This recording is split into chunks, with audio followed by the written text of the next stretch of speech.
देखने और सुनने का, देखने और सुनने का प्रश्न वही ठहरा है। बहुत बढ़िया। देखने और सुनने का प्रश्न वही ठहरा है, जहां एक अंधा है और एक बहरा है, जहां एक अंधा है और एक बहरा है। देखने और सुनने का प्रश्न वही ठहरा है, जहां एक अंधा है और एक बहरा है, जहां एक अंधा है और एक बहरा है। और सरस ने हमारी पृष्ठभूमि बना दी, बहुत अच्छी बात कही कि प्रवचन हो रहा था, 5 दिन सुना है। एक शेर सुनिएगा, उन्हीं की बात को मैं भी उसी तरह से कहने की कोशिश कर रहा हूँ, उनकी बात का समर्थन कर रहा हूँ। एक सुनिएगा कि तब से लेके अब तक में इतने आईने बदले, तब से लेके अब तक में इतने आईने बदले, कि तब भी वही चेहरा था, अब भी वही चेहरा है, तब भी वही चेहरा था, अब भी वही चेहरा है, पर्दों में एक अंधा है और एक बहरा है, दो में एक अंधा है और एक बहरा है।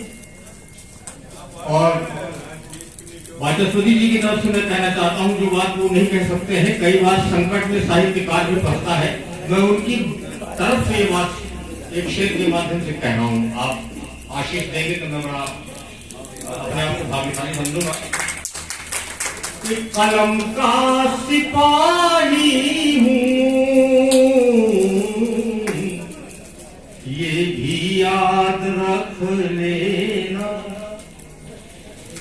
कलम का सिपाही हूं,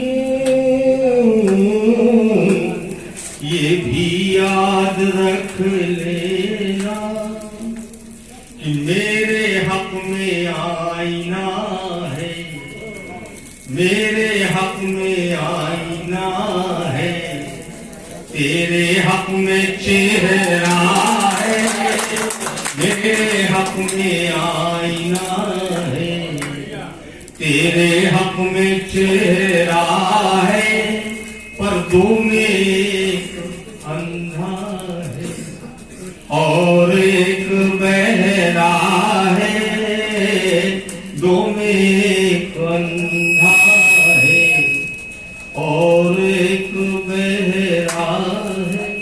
और एक शेर और कह देने का मन है, आप प्रयोग बंद कर देंगे तो आपको बड़ी कृपा होगी।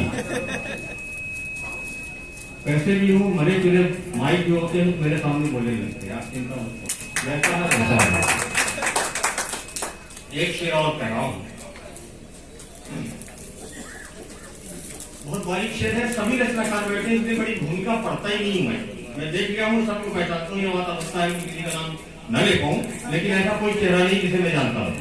अभी मेरा भाग्य दुर्भाग्य है कि आप मुझे जानते हैं कि नहीं जानते हैं, और मेरी कविता से आप मुझे जान लेंगे तो आपकी बड़ी कृपा होगी। एक शेर और कह रहा हूं कि क्या कहूं जमाने को, क्या कहूं जमाने से, शेर पूरा हो रहा है, को और से में पूरा शेर है कि क्या कहूं जमाने से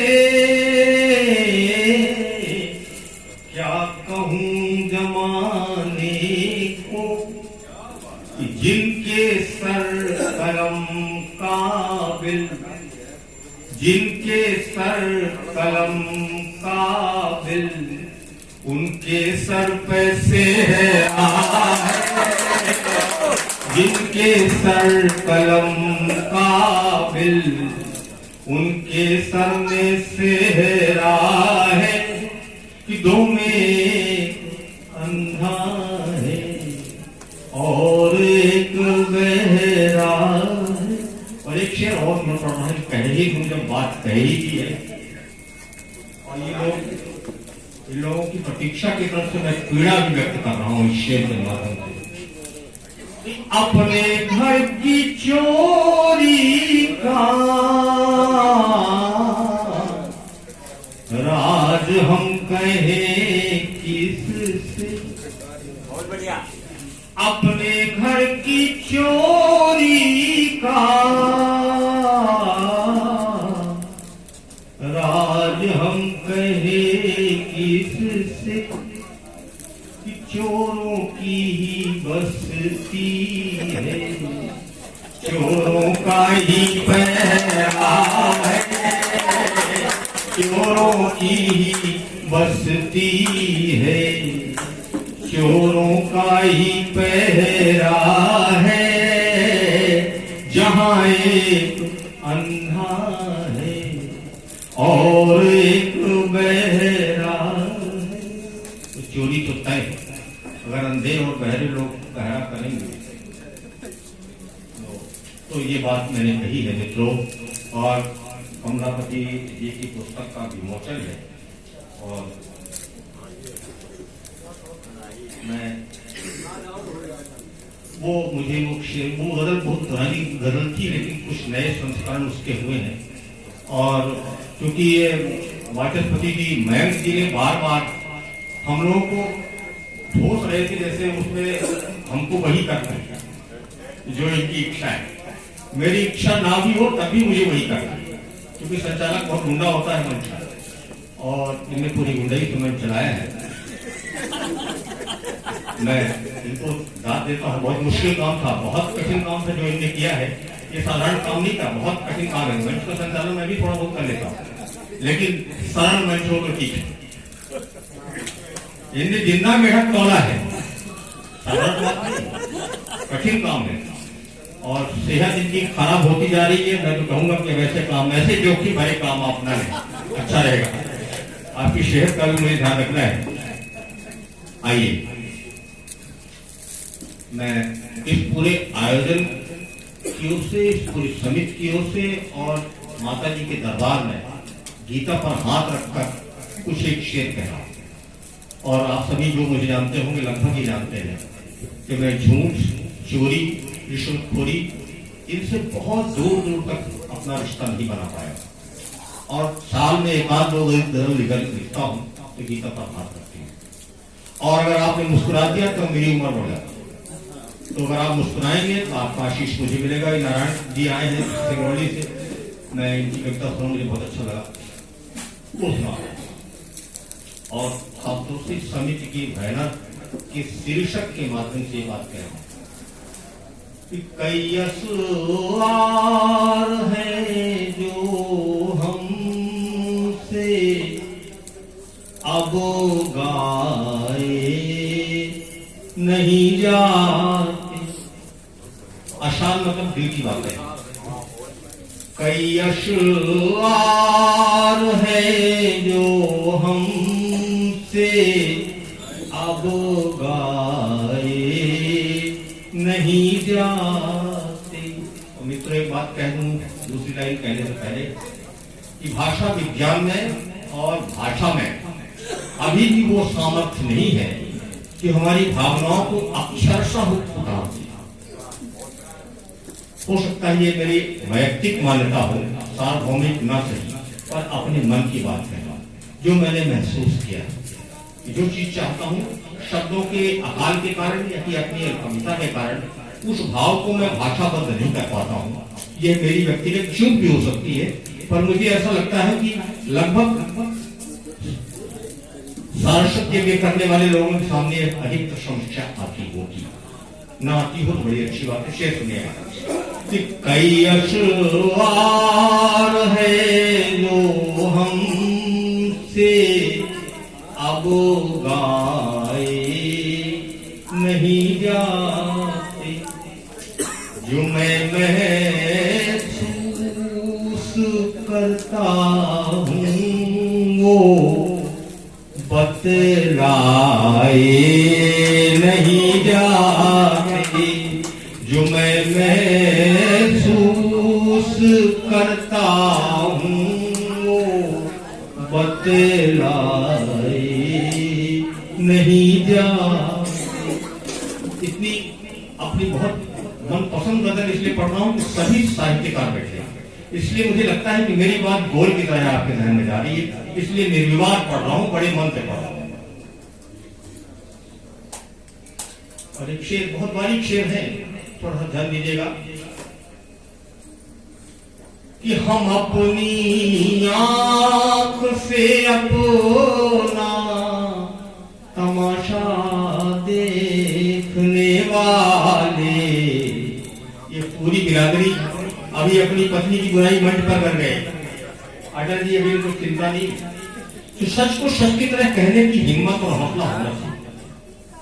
वही शेर में कहा, वही बात में कहा कि हम अपनी आंख से अपना तमाशा देखने वाले, हम अपनी आंख से अपना तमाशा देखने वाले, खुद अपने ही नहीं होते और अपनाए नहीं जाते, खुद अपने भी नहीं होते और अपनाए नहीं जाते, जो मैं महसूस करता हूँ वो बतलाए नहीं जाते।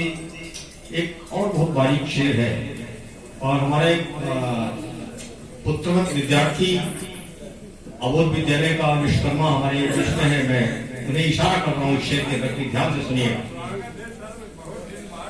कि भरे हैं आँख में आंसू मोहब्बत की शहादत के, ये आंसू प्रेम का प्रमाण पत्र है।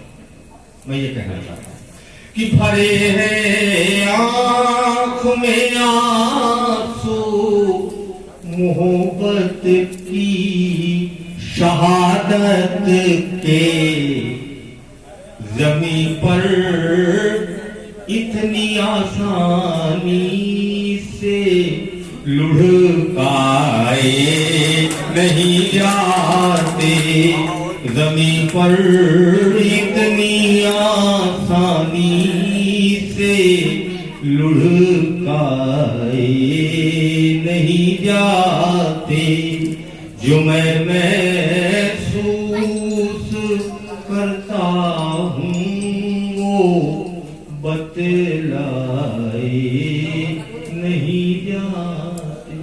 मोहब्बत के आंसू इतने कीमती हैं, आसानी से रोक और उन्हें जमीन पर न गिराइए। ये बहुत मुश्किल है किसी की आंख में आंसू आना, और प्रेम के लिए, चाहे वो भगवत प्रेम हो चाहे मानसल्य प्रेम। एक और बहुत बारीक शेर कहने का मन हो रहा है रचनाकारों की ओर से, और खासतौर से कमलापति जी गौतम की ओर से मैं कहना चाहता हूँ।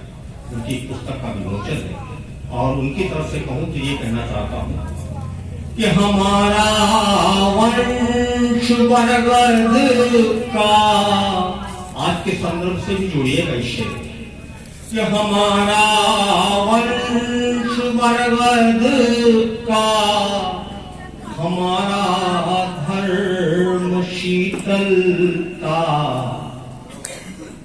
ये वटवृक्ष जो बैठे हैं सभी रचनाकारों की ओर से मैं कह रहा हूं कि हमारा वंश बरगद का, हमारा धर्म शीतलता।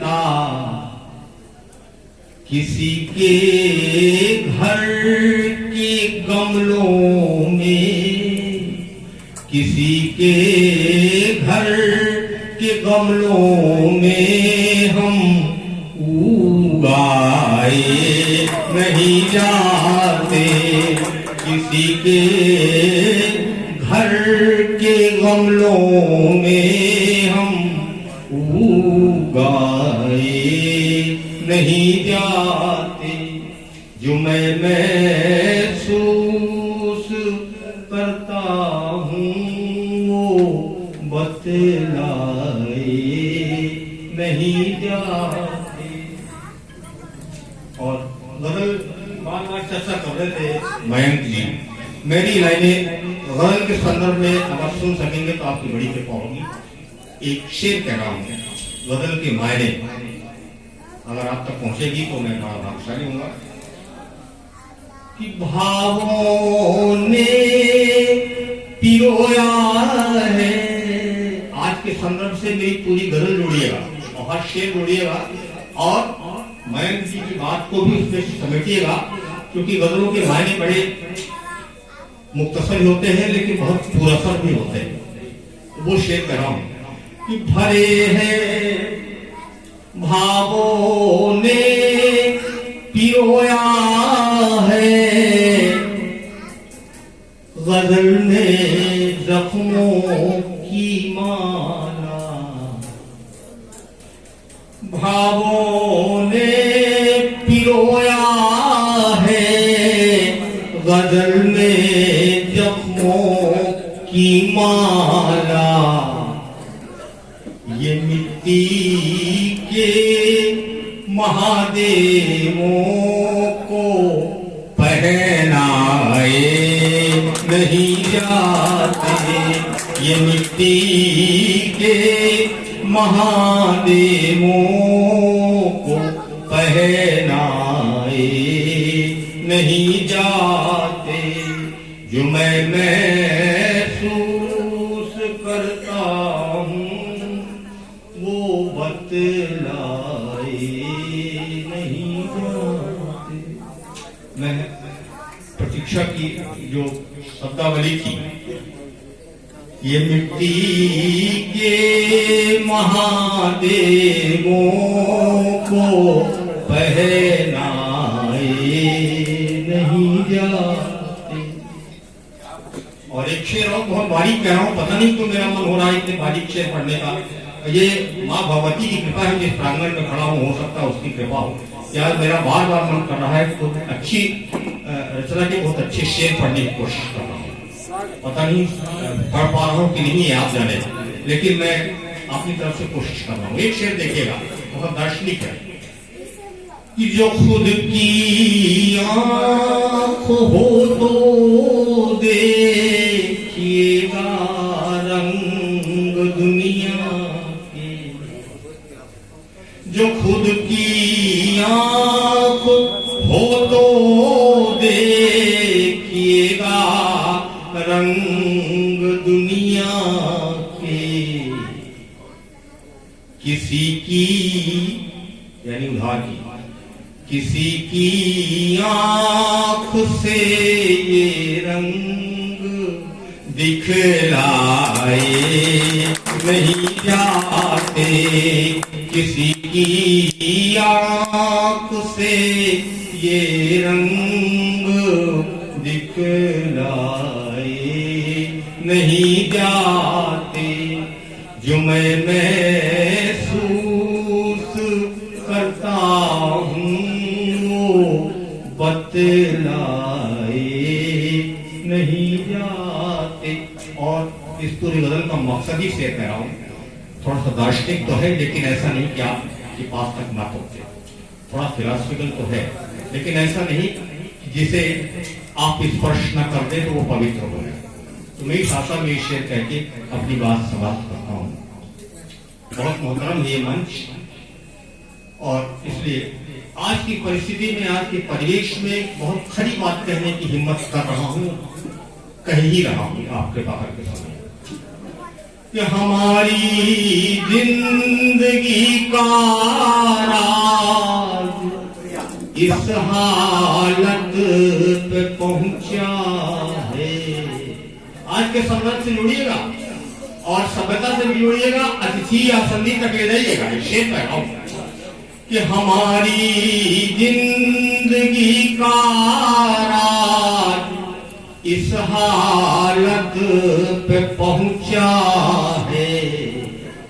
हमारी जिंदगी का राज इस हालत पे पहुंचा है कि जहां हम होते हैं अक्सर वहां पाए नहीं जाते।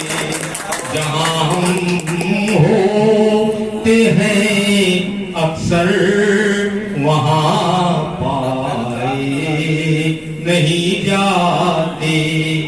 जो मैं महसूस करता हूँ बतलाए नहीं जाते।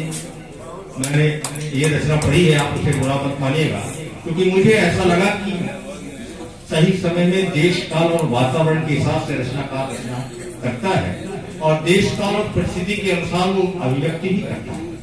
और उसमें हो सकता है कि निज कवित्व के मिलाग ननी का सरस हो या अतिवा की भीका, तो हो सकता है आपको बुरा लगा हो, तो मैं अपनी क्षमा प्रार्थी हूँ। लेकिन गीता पर हाथ रख के जो शेर कहे हैं उसे मैं गीता पर हाथ रख के ही कहूंगा और लोगों को बताऊंगा कि क्रमशः कृपया जहां हो वहीं रहे, जहां ना हो वहां ना पाए। नहीं तो ये शर्त है, हमको आपके आशीष ने मुझे ऊंचाई दी है, तो आपके आशीष में वो दम भी है कि हमें निष्ठा भी दिखा दी।